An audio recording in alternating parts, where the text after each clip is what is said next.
Nation news India channel में आपका हार्दिक स्वागत है। आज हम कोंडली के अंदर जहां डॉक्टर अंबेडकर पार्क है, अभी इन महिलाओं को जो देख रहे हैं इस वेशभूषा के अंदर पूरी मराठी है और मराठी भाषा में लग भी रही हैं और पूरा देखने में मराठी हैं, लेकिन जो इन्हें अभिनय मिलता है ये सामने बैठी लाखों की तादाद में जनता को रुलाने का काम करती हैं। वो कैसे रुलाती हैं आप इनसे ही जानेंगे। रेनू जी, आपका नेशन न्यूज इंडिया चैनल में आपका हार्दिक स्वागत है। रेनू जी, जो आपको ये रोल दिया गया और उस रोल के अंदर आपने बच्चे का जो अभिनय किया, उस अभिनय को तैयार करने में आपने कितना समय लगाया? समय हमें 1 से 1.5 महीना हो गया प्रैक्टिस करते करते। हम लोग रोज अपने कामों से निपट कर और ये करने जाते थे, लेकिन वो फील जब आती है जब हम किसी चीज़ को बहुत ज़्यादा पढ़ लेते हैं या अपने अंदर उतार लेते हैं, तो वही करते करते ये रोल निभाने की मेरे में थोड़ी हिम्मत आई और आप सब लोगों के लिए मैंने ये रोल निभाया। जब आपकी चीख निकल रही थी, जब पानी नहीं मिला तो आपको भी पानी नहीं मिलेगा अगर आप नहीं चेते, उसको लेके जो सामने बैठी हुई आवाम आप देख रहे थे, आपसे ज़्यादा वो आंसू टपका रही थी। हाँ, उनको सिर्फ एक संदेश देना था कि आप लोग ये जो पानी खराब करते हो, बहाते हो, ये एक ऐसे महान आदमी के जरिए मिला आपको जिसने बहुत ज़्यादा संघर्ष किया हमारे लिए, पानी के लिए। महार तालाब का उसने इतना बड़ा आंदोलन चलाया। उस व्यक्ति को याद करके आप लोग कभी भी ऐसा काम ना करें कि पानी बर्बाद करें या दूसरा अगर कोई प्यासा है उसको पानी ना दें। मैं चाहती हूँ आप सब लोग भी उस पर चलें, रास्ते पर जिस पे बाबा साहब चले थे। जिस तरीके से बाबा साहब ने 4 बच्चों की कुर्बानी दी, आज उनकी कुर्बानी को लोग नहीं समझ रहे हैं। आज भी देवी देवताओं के पीछे पड़ी हुई हैं महिलाएं।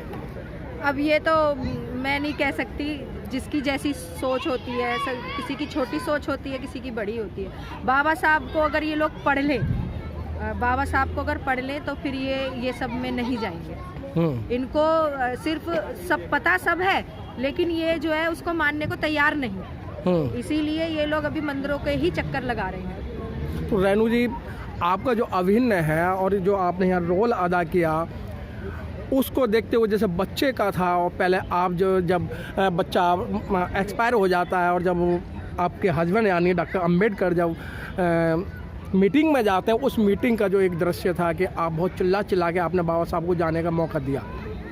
हाँ, वो मैंने जब मेरा बेटा राजरतन यानी माता रमाबाई का बेटा राजरतन मरता है, तो मैंने वो वाला किरदार निभाया था। उसमें मैं बोलती हूँ, उनके बड़े भाई से बोलती हूँ कि जाने दीजिए साहब, लेकिन आपको मेरे इन करोड़ों बच्चों का ख्याल रखना होगा, इनकी सेवा करना ही आपका कर्तव्य है, अपने पद से कभी विचलित ना होना। रेनू जी, जिस तरीके से आज घर में कोई दिक्कत हो जाए या कोई परेशानी हो जाए तो घर वाले को घर से बाहर नहीं निकलने देते हैं, और आपने इतनी बड़ी कुर्बानी की कि आपने बच्चा भी खोया, इंदू को भी खोया और बाबा साहब को बाहर विदेश पढ़ने के लिए भेजा। जो आपने सुना नहीं, जो मैंने बोला था लाखों करोड़ों बच्चों का, जो मैंने बोला था कि कर्तव्य निभाना होगा, ये आपका कर्तव्य है, तो उन्हीं बच्चों की बदौलत एक माँ ने अपने लिए इतने सारे त्याग करे, अपने साहिब को पढ़ाने के लिए वहाँ विदेश पैसे भेजती थी, अपने 4 बच्चे खो दिए कि उनको इलाज नहीं मिला, दवाइयाँ नहीं मिली, लेकिन उन्होंने बाबा साहब ज़रूर पढ़ाए। किस लिए?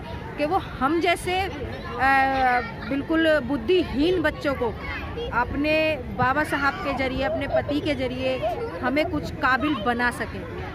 बहुत बहुत धन्यवाद रेनू जी आपका। ये है रेनू जी जो हर बार हर अभिनय को अच्छी ढंग से करती हैं। अगर इनको बॉलीवुड जैसे एक प्लेटफार्म पर अगर मौका मिले तो मैं कह रहा हूँ कि इनका जो भी नाटक है, जो भी इनका अभिनय है, वो बहुत ही सराहनीय होगा और एक संदेश देने वाला होगा। जय भीम, नमो बुद्धाय।